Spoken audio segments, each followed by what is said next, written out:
Pour ne rien manquer, abonnez-vous maintenant. Les vraies voix Sud Radio, le coup de projecteur des vraies voix. Et donc déposé par centaines chaque année en 2023, le nombre de propositions de loi a été multiplié par 4, ce qui est énorme. Sur les 574 textes déposés, 70 ont été examinés en séance et seuls 17 ont été adoptés. Les députés déposent donc des sujets parfois surprenants, qui n'ont pas vraiment vocation visiblement à aboutir. Serait-ce un bon coup de com' pour se faire remarquer? Visiblement, vous dites oui en majorité, Philippe. Oui, surtout quand on dépose une proposition de loi pour interdire la vente de galettes des rois en grande surface, pour reconnaître le cheval comme un animal de compagnie ou encore pour empêcher le blocage des partages de codes Netflix. De manière générale, c'est une question qui se pose. Est-ce qu'aujourd'hui, les lois, c'est fait pour se faire un nom? Est-ce que c'est fait pour s'amuser? Ou est-ce que c'est fait pour faire avancer le schmilblick? Comme disait Sarkozy, Coluche, on a eu la réforme à billes, on aura la réforme à poil. Dans tous les cas, appelez-nous au 0826 300 300. Oui, c'est une phrase de Coluche. Oui, et Franck Tapiro est avec nous. Bonsoir Franck, merci d'avoir accepté notre invitation. Vous êtes publicitaire et spécialiste en com politique. Philippe Bilger, est-ce que c'est vraiment nécessaire ces coups de com des députés? Est-ce que ça sert à quelque chose? Est-ce que c'est pas déceptif?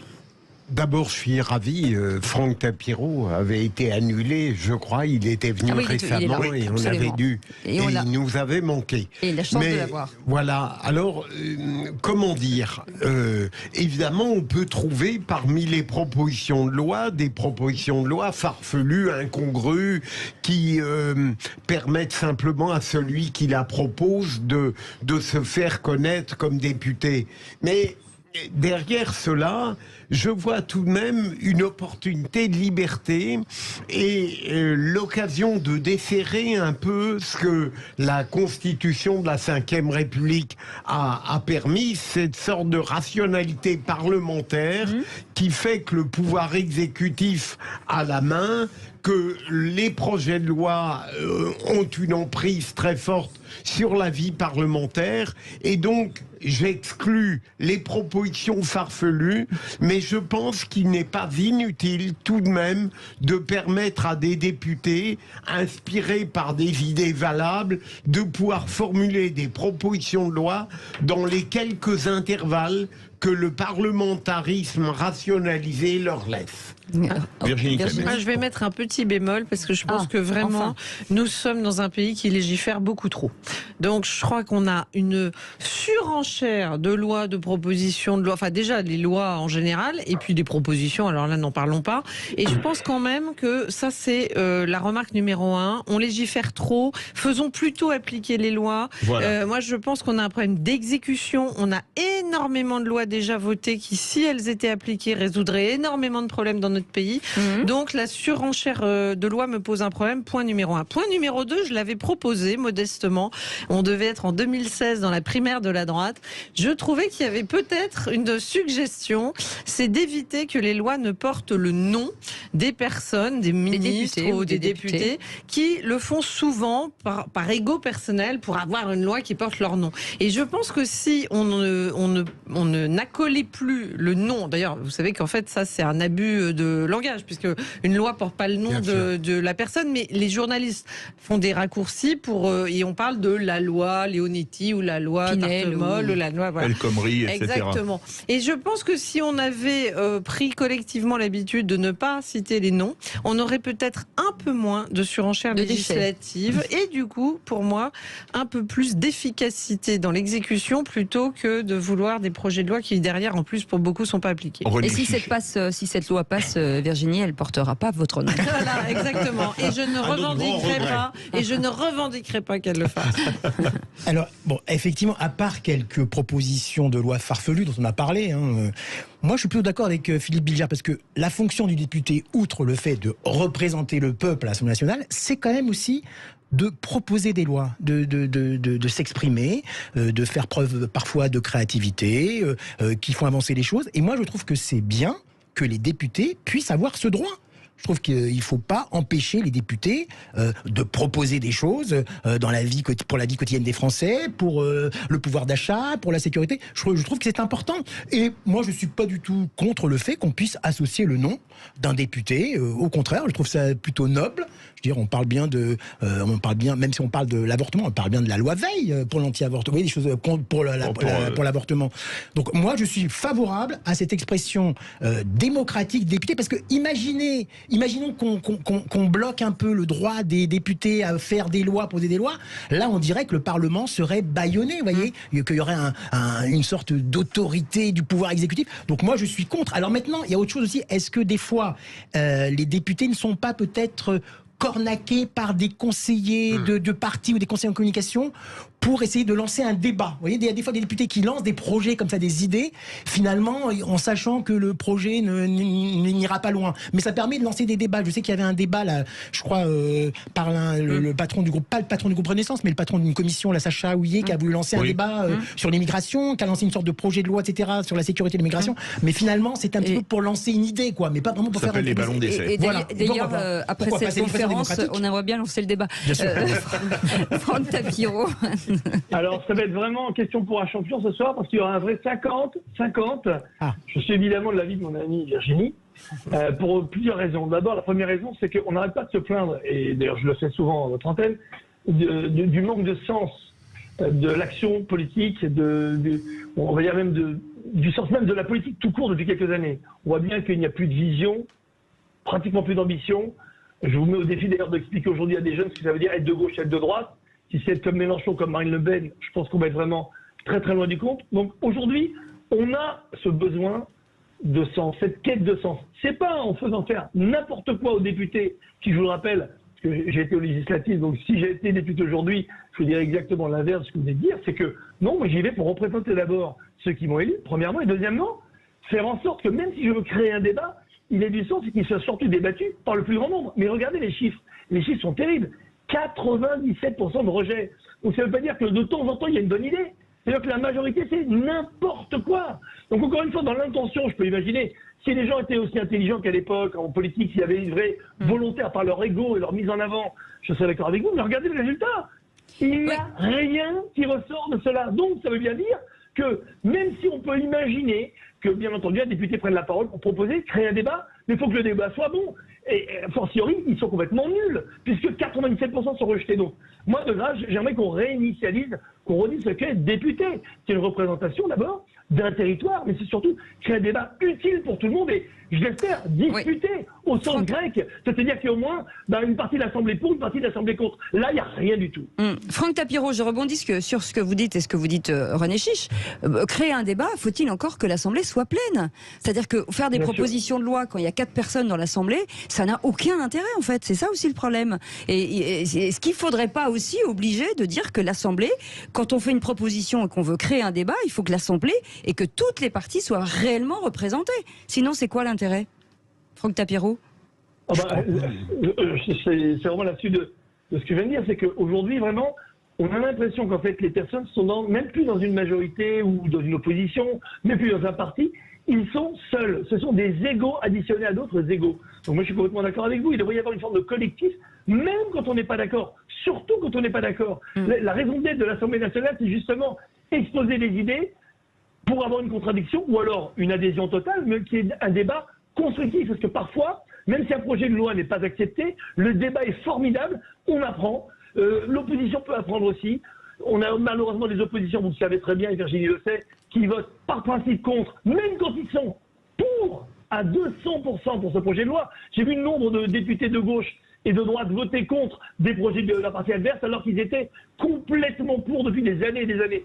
Ça veut bien dire qu'il y a trop d'ego, il y a des mouvements de partis qui sortent complètement du cadre de la représentation d'abord nationale, de ce que représente aujourd'hui les territoires que représente l'Assemblée nationale, mais surtout, on passe à côté des vrais débats. Donc on crée des faux débats débiles, désolé, et les vrais débats de fond, on les oublie. Reprenez encore une fois les chiffres et sentez dessus. Philippe Bilger veut réagir. Je vous trouve un peu sévère tout de même. L'Assemblée nationale n'est pas qu'un problème d'ego. Et d'autre part, je suis frappé d'entendre en permanence évoquer les vrais débats. Et quand on demande desquels il s'agit, on ne sait pas nous le dire. Mais plus sérieusement, Franck, je voudrais vous questionner. Comme on parle des propositions de loi, est-ce qu'on n'aurait pas pu imaginer que les projets de loi d'inspiration gouvernementale évidemment concerne la réalité de la France dans son rôle international régalien et que les propositions de loi pourraient être le fait des députés qui sont au contact de la réalité des territoires, qui connaissent les préoccupations des Français et qui pourraient justement les mettre en œuvre dans des propositions de loi alors que le pouvoir suprême peut avoir tendance à considérer que ces intendances ne le concernent pas. Franck Tapiro. C'est ça la bonne dialectique entre justement le gouvernement, quel qu'il soit, et l'Assemblée nationale, et le Sénat, il ne faut pas oublier le rôle du Sénat aussi derrière, mais c'est justement être très complémentaire. Moi j'adore l'opposition quand il y en a une réelle. Et encore une fois, analyser, parce que j'ai bien regardé, je me suis renseigné sur ces 97%, ce sont parfois des projets de loi qui ne sont d'abord ni documentés, ni financés, qui sont complètement farfelus, en dehors de tout cadre. Donc ils ne devraient jamais être présentés. Donc je suis d'accord avec vous. Mais demain, bien entendu, moi j'appelle au contraire tous les députés à se réunir pour avoir des projets de loi, surtout qui correspondent réellement à ce que veulent les Français. Même s'il y a, et on le sait en France, une opposition permanente et une vision d'un même sujet parfois radicalement différente. Mais c'est ça l'intérêt. Et je trouve que regardez dans les débats aujourd'hui, ils vous intéressent, vous, les débats depuis quelques années à l'Assemblée nationale? Moi, je me les tartine parfois, mais je m'endors. Voilà pourquoi, d'ailleurs, certains députés, c'est scandaleux, ne viennent pas à l'Assemblée. Parce qu'ils disent, je ne sers plus à rien. Il faut dire la vérité. Il y a des centaines de députés aujourd'hui qui vous disent, je ne sers plus à rien. De toute façon, le 49.3, etc. Donc, ils le vivent très très mal, leur vie de député. Deux, on assiste à des débats épouvantables avec des projets de loi débiles, pas documentés, pas financés, qui ne correspondent à rien. Donc, il y a une déconnexion aujourd'hui de cette représentation par rapport au vrai peuple français, sans vouloir faire mais par rapport aux Français. Et tout c'est déconnecté, on aura ce genre d'émission, vous verrez l'année prochaine, où on sera de 97 peut-être à 99%, malheureusement. Donc il faut revenir peut-être à l'ADN de à quoi sert finalement un député, les rôles aussi des groupes à l'Assemblée. Et les groupes, on voit bien les bisbis qu'il y a entre eux, les tractations, les traquenards parfois, et après les projets de loi. Encore une fois, je dis absurde. Moi, je vous mets au défi de passer 1 heure par semaine à écouter les débats, et vous le verrez. Virginie Calmès veut réagir. Non, mais je suis d'accord avec tout ce que vient de dire Franck Tapiro et je rebondissais sur ce que disait Cécile tout à l'heure. C'est qu'on a quand même un problème aussi de présence à l'Assemblée. Je rappelle qu'a été voté le non-cumul des mandats. Moi, j'y suis plutôt opposée parce que je crois, enfin, avec un seuil, bien sûr, mais je crois qu'être député et maire d'une petite collectivité n'était pas choquant dans la mesure où il y avait un taux de présence qui était suffisant. Et on se rend compte que c'est pas parce qu'il y a le non-cumul que finalement l'Assemblée est plus pleine. En revanche, elle paraît déconnectée du concret et du terrain. Justement, en n'ayant pas un autre mandat local qui permettait d'avoir ce lien, cette fluidité. Et par ailleurs, pardon, mais là, c'est les groupes qui font effectivement pas leur job. La liberté, ça va 5 minutes. Quand on se ridiculise avec des propositions fantasques comme le partage des comptes Netflix, pardon, mais je veux dire, non seulement ça fait pas de la publicité à Monsieur Boyard, mais pas à toute la NUPES.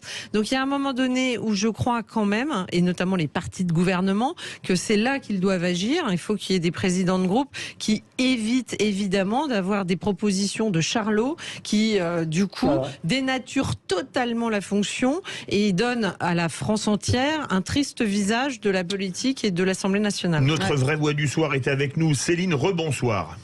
Alors, bonsoir. Franchement, tout a été dit, mais moi, je suis évidemment de l'avis qu'il n'y a plus véritablement de débat de fond et que, en effet, quand on regarde les discours à l'Assemblée nationale, c'est souvent, mais très très pathétique quand même. Enfin, moi, je suis juriste et c'est vrai que souvent, je suis choquée déjà de voir comment les gens se parlent et qui sont quand même soi-disant des modèles et de la médiocrité, des débats.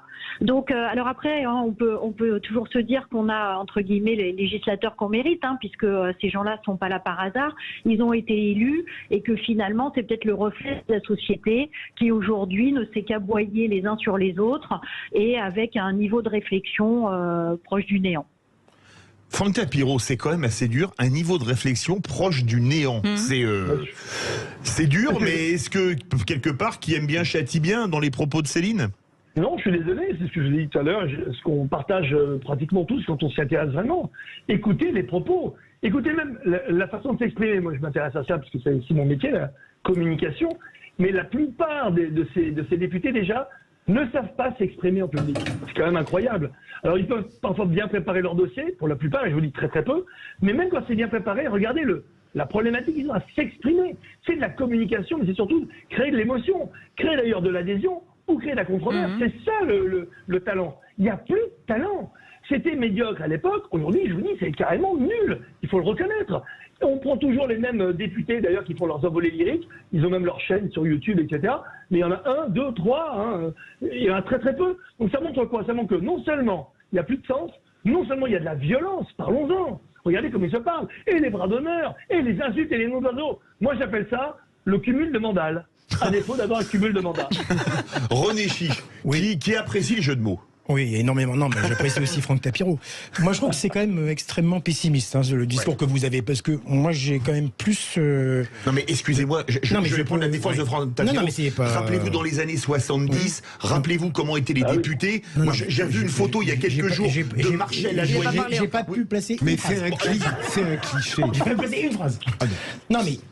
Je trouve que quand même là, on tombe dans un excès, vraiment, disant que l'Assemblée est une assemblée de nuls, que sont tous des incompétents. D'abord, ça favorise l'anti-parlementarisme à outrance, de dire ça. Ça favorise un certain camp.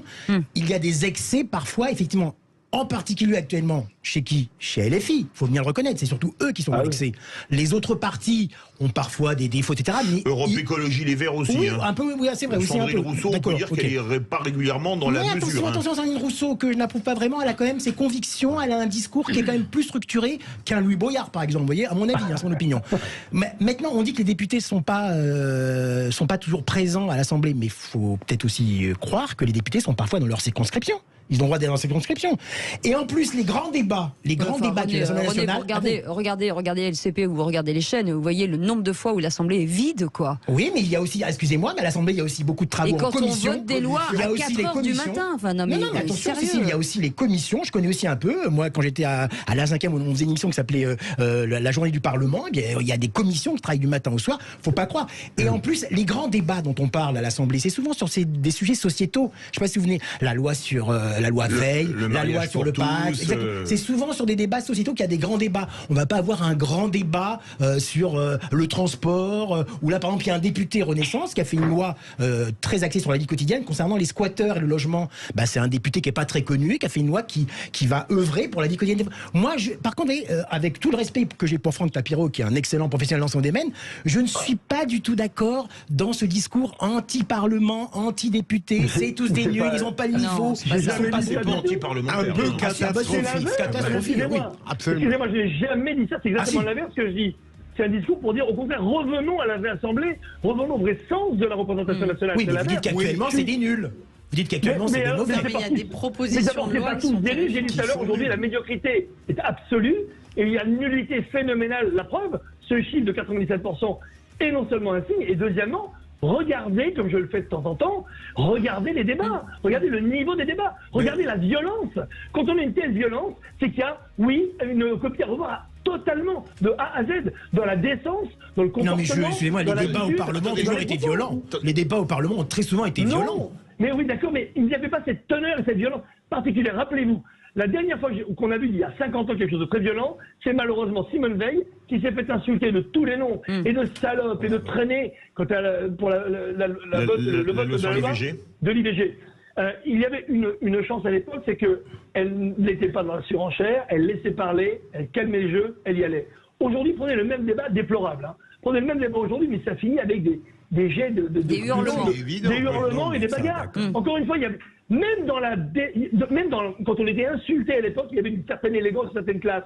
Il n'y en a plus du tout. Pour aller de Boyard, mais on ne tire pas sur une ambulance. Boyard, on va dire, pour moi, c'est la traduction même de ce que je vous dis depuis tout à l'heure. Vous vous rendez compte que Boyard a une notoriété inouïe. Si on faisait de tous les députés en termes de notoriété, il serait parmi les premiers. C'est normal, ça Qu'est-ce qu'il a fait dans sa vie, Boyard? Restez avec nous. Pourquoi il a voté? Restez avec nous, Franck Tapiro. On fait une toute petite pause. On revient dans un instant. À tout de suite.